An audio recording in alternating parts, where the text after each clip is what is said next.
Kahapon ng press briefing si punong ministro Netanyahu at inilarawan ang makasaysayang tagumpay. Sinabi niya ngayon na ito ay balangkas ng mga kasunduang layong wakasan ng sigalot at magbukas ng daan sa kasunduang pangkapayapaan kasama ang Lebanon. Alam mo, malalaking salita ang makasaysayang tagumpay. Gusto ko itong seryosuhin dahil karapat-dapat ang nangyayari ngayon sa higit pa sa balita lang.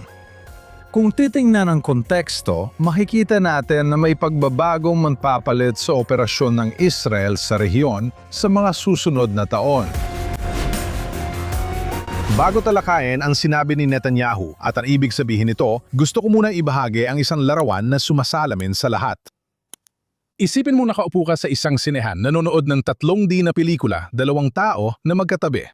Yung isa ay may suot na salamin at yung isa naman ay wala. Pareho lang ang screen. Pareho lang ang mga imahe, pero magkaiba ang karanasan. Sa palagay ko, ganito ang nangyayari kapag tinitingnan ng kanluran ang gitnang silangan gamit ang pangunahing lente ng realismo. Pag-usapan natin ang kanluran at ang pribilehiyo ng pagiging malayo.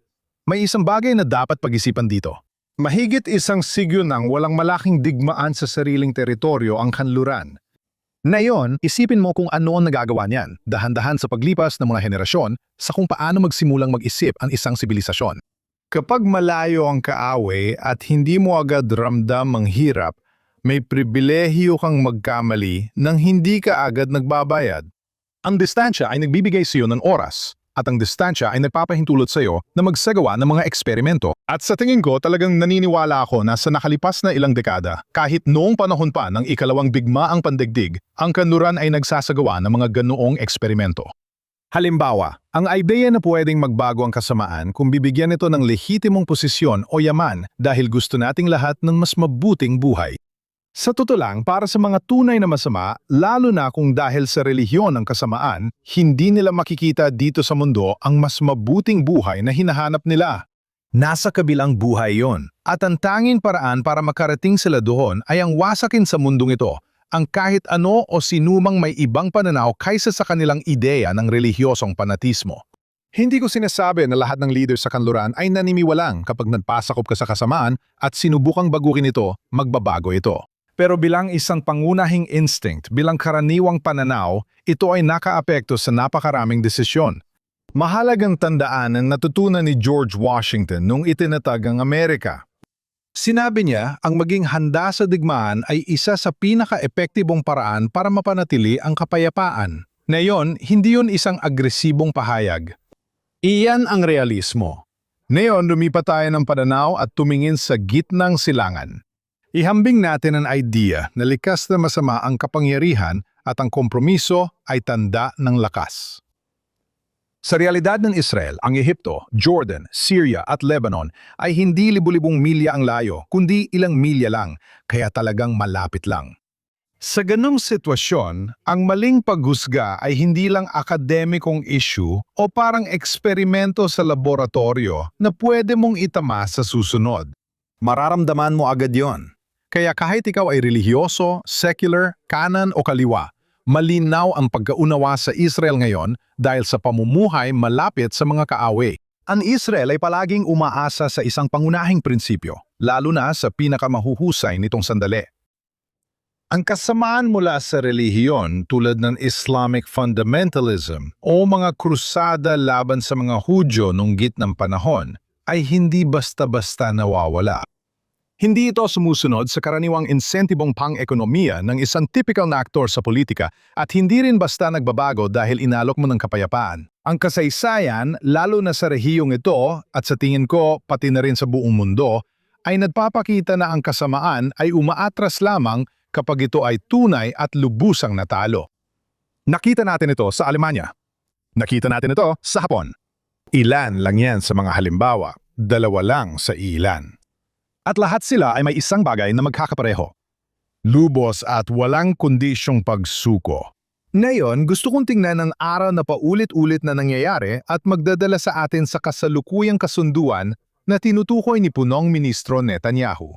Tingnan natin ang Lebanon noong 2006. Nandun ako sa digmaang yon na nagbibigay ng mahalagang pag-unawa sa kasalukuyang nangyayari. Matapos ang digmaan noong 2006, nagkaroon ng planong sinuportahan ng maraming bansa. Ang sandatahan lakas ng Lebanon, suportado ng UNIFIL, ang magdidisarma sa Hezbollah at babantayan ng lugar sa timog ng Ilog Litani para matiyak na wala sila roon. Posible ito para sa marami, lalo na sa UN, pero hindi para sa Israel. Makatuwiran ito para sa marami at ganitong kasunduan rin ang maaaring iharap ng US at iba pang bansa sa United Nations nang hindi man lang nahihiya. Pero ang totoong nangyari ay kabaligtaran. Hindi lumiit ang Hezbollah, lalong lumaki ito. Bakit? Dahil nanonood ang Iran. At ang nakita ng Iran, ang pagkakaintindi nila ay ang pag-atras ng Israel dahil sa presyon ay nagpakita na nabuhay ang Hezbollah. Ang Hezbollah ay mula sa pagiging isang katamtamang banta sa rehiyon ay naging pinakamalaking hindi-estadong teroristang organisasyon sa mundo. Nakakuha sila ng napakalaking pondo mula sa Iran at malaking suporta mula sa iba pang malalaking bansa dahil sila ang mga sumubok lumaban sa Israel at itinuturing na nagtagumpay. Mas malala pa, naging modelo at parang prangkisa ang Hezbollah. Napansin ito ng ibang grupo, lalo na ng Hamas, na agad sinakop ang Gaza Strip.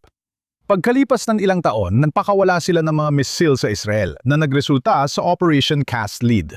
Gaya na sinulat ko sa aklat kong When the Stones Speak, umabot ang pagkabigla hanggang kaibuturan ng Israel. Ang Hilagang Islamikong Kilusan, isang sangay ng Muslim Brotherhood, ay nakaranas ng pagbabago ng kapangyarihan at nagsimulang mag-recruit ng mga Arabing Israeli. Ngayon, ito ay mga Arabing malaki ang katapatan sa Israel. Naramdaman nilang malakas na kapangyarihan ng Israel.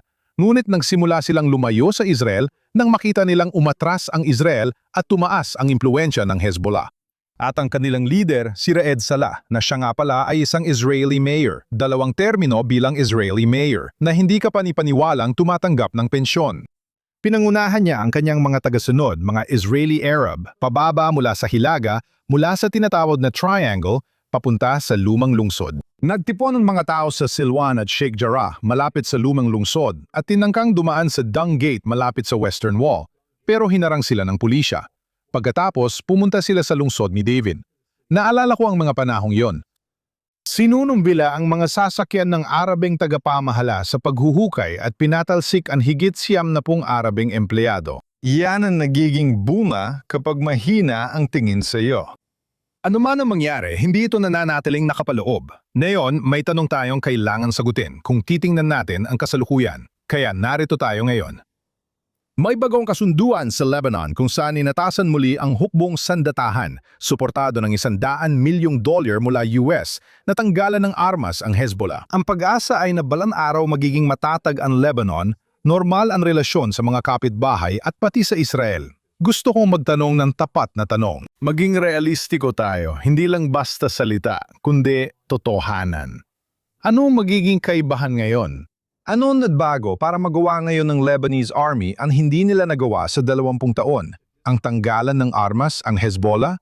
Marami ang sumasagot na ngayon na napahina ng Hezbollah, kaya ito na ang pagkakataon. Nasa mahalagang punto tayo ngayon dahil kahit humina ang Hezbollah, nakikita na ang Iran na kayang tiisin ang pandaigdigang presyon. Ngayon, nakikipag-usap na ito tungkol sa kondisyon ng pagbabalik nito, na mas pinatotohanan ng detalye mula sa balita. Kamakailan, kahit nung isang linggo, nadlagay ang Hezbollah ng mga karatula sa daan papuntang pandaigdigang paliparan ng Beirut para batiin ang Iran sa kasunduan. Hindi ganyan umasta ang organisasyong talo. Ipinapakita lang nito kung paano binabasa ng Hezbollah ang sitwasyon. May totoong tensyon dito na tingin ko hindi pa natutugunan. Ang kasunduan ng Estados Unidos sa Iran ay nagbibigay lehitimasyon sa IRGC. Ang mas malakas na IRGC ay nagpapalakas sa kanilang proxy sa Lebanon, na siyang Hezbollah. At sa parehong panahon, may kasunduang nabubuo na sumusuporta sa isang ayos sa Lebanon kung saan ang Lebanese Army ay inaasahang magdidesarma sa parehong Hezbollah na pinalalakas ng kasunduan sa Iran. Parang nagsasanay ka ng isang manlalaban, sa kasong ito ang Lebanese Army. At bago mo sila ipadala para pahinain, tanggalan ng armas at buwagin ng Hezbollah, pinipilayan mo na sila bago pa sila pumasok sa laban. Ngayon, hindi lang ako sigurado kung paano matatagpo ang dalawang bagay na ito. Baka may hindi lang ako nakikita, pero sa tingin ko dapat nating itanong ito. Kung binibigyan natin ng bisa ang ulo ng pugita, habang sinusubukan nating talunin ang mga galamay ng pugita, hindi ba't binabaril lang natin ang sarili nating binti? Sa ganitong konteksto, gusto kong balikan ang inihayag ni Netanyahu at kung paano ito dapat basahin. Bumabalik ito sa pinagmulan natin, ang press briefing at napagkasunduang balangkas. Ayon sa punong ministro, parehong kinidala ng Estados Unidos at Lebanon na pananatilihin ng Israel ang security zone na Yellow Line hanggat kailangan para sa seguridad nito. Ngayon, may dalawang pilot zones kung saan hukbong sandatahan ng Lebanon ang inatasang mantanggal ng Hezbollah. Ituring natin itong parang dalawang laboratorio. Ngayon, kapag lumampas ito sa Yellow Line at mas malalim sa Lebanon, may isa pang bahaging sumasaklaw sa Yellow Line. Tapos, gumawa pa kami ng isa. Kaya mukhang ito ay isang sinukat na konsesyon na ginawa sa konteksto ng relasyon ng US. At sa totoo lang, sa tingin ko, ang pagkakaunawaang ito at malalaman din natin ito balang araw ay tanging sa pagitan lang ng relasyon ni Punong Ministro Netanyahu at Pangulong Trump maaring naabot. Sa tingin ko, dapat itong pag-aralan dahil napapansin nating may magkahalong mensahe mula sa Estados Unidos nitong mga nakaraang linggo. May mga mensahe na tila nagpapababa sa relasyon ng US sa Israel at mayroon ding mga tila nagpapababa sa US mismo. Pagsalig sa Iran, tulad nilang nang umatake ang US sa mga barkong Iranian. Ngunit sa huli, tahimik pa rin ang punong ministro at gobyerno. Hindi sila nadala sa agos. Hindi sila nagsalita laban sa Estados Unidos, kundi kumikilos lang sa likod ng eksena. At ang layunin ay ilahad ang ideya. At ito ang malaking pagbabago na hindi maaaring umatras ang Israel. Kahit wala ako sa silid, malamang hindi rin naatras ang Israel. Hindi yon maliit na bagay. Matapos ang mga taon ng Oslo at ang mga kasunduang nabuo mula sa labis na optimismo na ito na hindi naman talaga tumugma sa realidad. Ang katotohanang kinikilala ng Estados Unidos ang pisikal na presensya ng Israel sa Lebanon bilang isang lehitimong realidad ng seguridad. Hindi lang mahalaga yon, isa itong ganap na pagbabago. Sa partikular na tanong na ito, kung mananatili ba sa posisyon ng seguridad o atras, mukhang nilabanan ni Punong Ministro Netanyahu ang tunay na presyon at nanindigan siya. Maraming opisyal sa pamahalaan ng Israel ang tumututok sa darating na eleksyon at nagsasalita ng buong tapang. Gayunpaman, gusto kong sabihin ng malinaw, lahat ay dapat magkaisa sa likod ng tapang ni Punong Ministro Netanyahu at ito dapat ang maging bagong pamantayan ng Estado ng Israel. Iginagalang namin ang aming mga kaibigan. Ngunit alam namin na ang pagprotekta sa mga tao ng Estado ng Israel ay hindi lang ang pangunahing prioridad, ito ay isang hindi mapag-uusapang katotohanan. Kapag pinag-usapan natin ito, kasama ang mga kaibigan at timitigan sila, malinaw na ito ang inilalagay natin sa harap. Alam mo kung ano? Alam ng mga kaibigan natin na mahalaga ito, kaya napapaniwala rin sila. Dahil kung tayo ay pabago-bago at handang makipagkompromiso, tulad ng ginawa ni Ehud Barak noong 2000, tulad ng ginawa ni Sharon at Almer. Kaya pati mga kaibigan natin sasabihin, mukhang hindi ito mahalaga sa inyo, kasi binibigyan nyo lang ng lebre. Pero ang prinsipyo dito na ang Israel ay hindi isinusuko ang kanyang mga seguridad na hangganan dahil lang sa diplomasyang presyon ay ang pinakamahalagang bagay na dapat tandaan mula sa press conference na ito. Alam mo, mag-step back muna tayo at tingnan natin kung ano na ang mga naabot sa aktual na sitwasyon. Ano man ang mangyari sa susunod sa diplomatikong balangkas na ito, at hindi ko naman sigurado kung ano talaga ang mangyayari, kailangang kilalanin ang realidad ng militar na ating kinabubuhayan at dapat itong kilalanin araw-araw. Tinatayang 70% ng mga armas at inventaryo ng Hezbollah ay wala na. Humigit kumulang 9,000 sa kanilang mga teroristang mandirigma ang napatay na. Ang infrastruktura sa Timog Lebanon, yung mga tinatawag na Shiite na bahay na napuntahan ko na, pati na rin sa ilalim ng mga ito, sa mga lagusan, sa mga inventaryo at mga armas na nagsilbing taguan ng Hezbollah, ay malaki na ang nabuwag. Ngayon, ito na ba ang kumpletong solusyon? Hindi. Pero ibinabalik nito ang isang mahalagang bagay, na magkakaroon ng malaking kapalit ang pag-atake sa Israel. Ibig sabihin ng dilaw na linya, kontrolado na ng Israel ang teritoryo sa loob ng Lebanon at may kapalit ang agresyon. Hindi pwedeng magpakasama ang mga terorista at isipin nilang makakalusot. Ito ang dapat maging pundasyon ng matibay na kasunduan sa seguridad. Kung gagalawin mo ang Israel, magbabayad ka ng matindi at mararamdaman mo ito. Tatagal ito hanggang sa gustuin mong sana iba na lang ang naging desisyon mo. Gusto kong palawakin ang usapan dahil may mas malaking larawan dito na kadalasan di napapansin. Isipin mo ang estratehikong mapa ng Israel noong Oktubre 6, 2023. Ang Hamas ay nakapwesto sa Gaza, ang Hezbollah ay armado at aktibo sa Lebanon, ang Syria ay isang kalabang bansa, at ang Iran ang nagkokordina ng lahat ng ito. At ang Israel sa totoong kahulugan ay napapalibutan ng singsing ng apoy na yon. Tingnan mo ang mapa ngayon. Hawak ng Israel ang security zone sa Timog Lebanon. Nakapuwesto ang mga puwersa ng Israel sa Hermon Range ng Syria. Ang silangang bahagi ng Gaza ay nasa ilalim ng kontrol ng militar ng Israel. Kung ipinakita sa atin ang mapang iyon 2 taon at kalahati na nakalipas, di tayo maniniwala. Ibig sabihin nito, ipinaglalaban ng Israel ang kanilang seguridad at hindi sila aalis. Ito ang bagong Israel, isang Israel na nagmature na, nasa tamang edad at handa nang umalis sa bahay ng magulang at nagsasabing, alam mo ba? Ako na ang bahala dito. Sa una, maaring sabihin ng magulang, alam mo, iniingatan lang kita. Pero sa huli, sasabihin ng magulang, alam mo ba? Ang mabuting magulang ay nagsasabi, alam mo ba? Panahon na para tumayo ka sa sarili mong mga paa. Mas magiging matagumpay ka sa ganung paraan.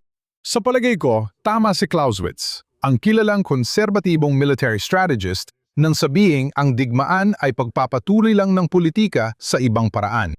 Sikat na linya ito na laging tinuturo. Pero ano nga ba ang tunay nitong ibig sabihin? Ibig sabihin nito, kung wala kang epektibong puwersang militar na handa mong gamitin, hindi ka kailanman makakaupo sa mesa, makipagnegosasyon at makamit ang iyong mga layunin.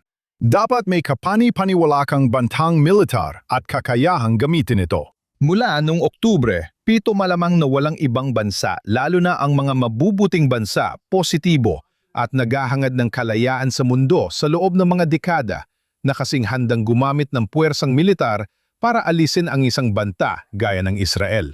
Ayon sa Biblia, kung may mantangkang pumatay sa iyo, unahan mo siyang patayin. Isa itong utos mula sa Biblia na huwag mong hintayin na saksakin ka muna ng kaaway mo bago ka gumante. Kumilos ka at mauna kang umatake. Iyan ang ginawa kamakailan ng Israel sa Iran. Kumilos ito at unang umatake. Ang ginawa ng Israel sa iba't ibang pagkakataon sa pag-atake kina Nasrallah, Khamenei, Mohammed Deif at marami pang iba ay nagpapakitang kumikilos ito at unang umaatake. Ang nakikita natin ngayon ay kung paano nagiging realidad sa politika ang posisyong militar ng Israel. Iyan ang tinutukoy ni punong ministro Netanyahu. Iyon ang ibig sabihin ng kasunduang ito kahit magtagal man o hindi. Umiral ang kasunduang ito tulad ng sinabi ng punong ministro dahil bugbog na ang Hezbollah at halos hindi na nakakaraos. At sa tingin ko, ito rin ay isang makabuluhang paglayo mula sa mga ideya na ang seguridad ay maaaring makamit sa pamamagitan ng pagbibigay at pagtatayo ng tiwala sa mga grupo na hindi pa at kailanman ay hindi mapagkakatiwalaan. Nakita na natin kung saan iyon humantong. Totoo ang mga pilat. Saan ito magdadala sa atin? Sa totoo lang, hinaharap ko ito ng may kababaang loob. Inaamin kong nagkamali na ako noon. Nagkamali na ako dati. Ang kasunduan sa Lebanon, baka gumana ito. Sana gumana ito. Pero hindi ko pa rin nakikita kung anong pagbabago ang mapapahintulot sa Lebanese army na gawin ang hindi nila nagawa sa loob ng 2 dekada. Hindi ako sarkastiko. Malinaw lang ang tanong ko at ayokong sundalo o tao ang mandusa. Kung tatagal ang kasunduan at kikilos ang Lebanon laban sa armas ng Hezbollah, maganda yon. Kung hindi, kailangang harapin ng Israel ang mahihirap na desisyon. May mga panloob na dinamika sa Lebanon na dapat bantayan. Isang populasyon na matagal nang nasa ilalim ng kapangyarihan ng Hezbollah at maaring habang humihina ito, matuklasan ang kanilang tinig tulad sa Iran. Ang malinaw sa tingin ko, o kahit papaano ay sinusuportahan ng ebidensya ng mga nakaraang taon, ay ito. Kahit sinong leader ng Israel na nagsasabing poprotektahan nila ang mga tao ng bansa nito, ay kailangan seryosohin ang aral na ang mga lugar na ito ng seguridad ay hindi maaring pag-usapan, na dapat maintindihan ng kalaban na may tunay na kapalit ang pag-atake at na mahalaga ang posisyon ng militar sa larangan. Hindi lang ngayon, kundi bilang panakot sa susunod na mga taon. Kung may mantangkang umatake sa Israel na walang kapalit, talagang nabubuhay tayo sa mahalagang bahagi ng kasaysayan. Hindi laging ganun ang pakiramdam habang nangyayari ito. Pero sa pagbalik tanaw, ang mga desisyong ginagawa ngayon tungkol sa kinatatayuan ng Israel ang huhubog sa susunod na kabanata ng kwento ng bansa. Sa ilalim ni Ron Spielman, ito ang tunay na silangan.